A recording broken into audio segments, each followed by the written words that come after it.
Welcome to Methods and Digital Tools for Online Teaching. I'm really looking forward to learning with you over the next 8 weeks. And I wanted to give you an overview of the course and how to proceed, as this is primarily an online course. So when you log into the course, you come to the Getting Started page.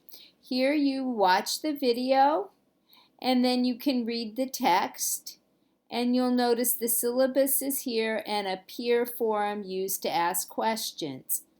As you read the text, it will say become familiar with the left-hand menu in Blackboard, which is over here, and I'll just briefly go through each of the areas. New and Do is where you would find announcements.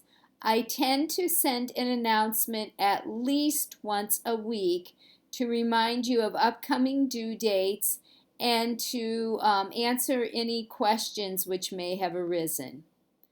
Underneath New and Do, there will be the modules. There are a total of 6 modules. However, I'm only going to release them maybe a week or two ahead of when you begin. So you'll start with Module 1 here. And in each module there is an overview which you should read so you know what to do and how to proceed. You'll see the module outcomes and the assignments listed. The readings are all within the reading folder, so you'll just select that, and then everything is either a PDF file or a link to a website. There are videos in some of the modules, and the videos will all be here. Occasionally one may be a web link versus embedded within the course content. And last is assignments. So you'll open the folder and see the assignments. So during the first module, and before I meet you on March 2nd, you'll post a Flipgrid introduction. And the trick here is to make sure you scroll down until you see the plus sign, and then you'll select the plus sign, and you'll log in either with Google or Microsoft. Likely, if it's Microsoft, you'll have to use your Bridgewater email, or if you have a Google account, you can use that. And you'll post a 3-minute video. You'll change your Blackboard profile, so we have a photo, and the directions and a instructional video are listed here. You will do a digital tools checklist, and you just submit that here.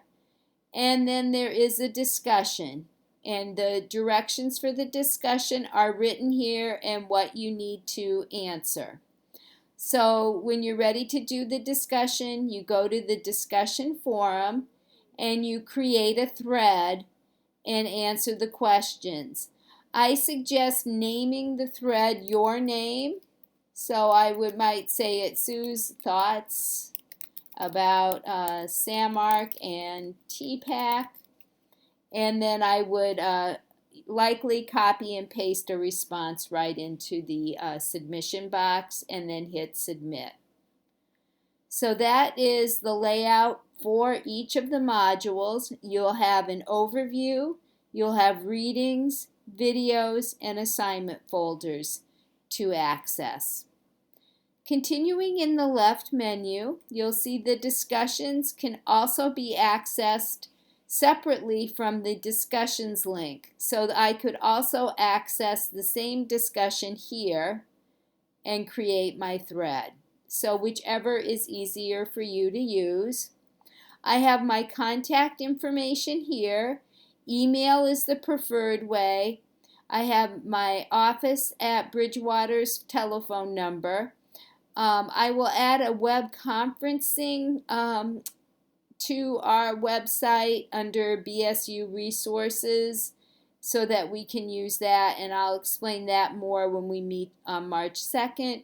And I also have my personal cell phone if you'd like to send me a text or give me a phone call.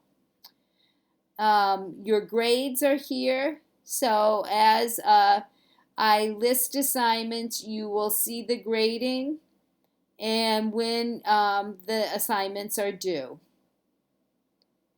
There is a calendar for the course.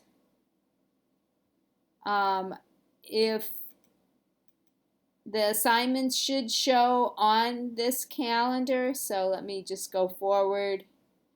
And because I am not a student enrolled in the course, I'm not seeing them, but you will see all of the due dates for the assignments on the calendar. If you have a question about Blackboard, there is a Blackboard help section, as well as BSU resources. And probably the most helpful part here would be the Maxwell Library and the student resources for online learning success. And back to the home page. This is just a brief overview of the course, and I do want to just show you the syllabus quickly and point out a couple of things. Again, my contact information, a table of contents. So if you're wondering about something, you can go directly to that. For example, when are things due? That will bring you right to the course calendar, which everything is listed here. One thing I do want to point out that I will be limited availability while I'm on spring break, and I'll explain more when we meet. I suggest reading the syllabus, at least looking it over so you're familiar with what to expect. You can see what the course assignments are, and the course schedule where you'll see the topics, and the schedule lists the outcomes, discussion topics, and projects. So there is a description of the 3 projects for the course in the syllabus. And if you have questions, please reach out and ask me, or post again in the peer forum to ask any questions here. And what you may want to do is subscribe to each of the forums so that you get an email message to know that there is a posting on the forum to look at. So I will see you on March 2nd, and I look forward to learning with you this semester.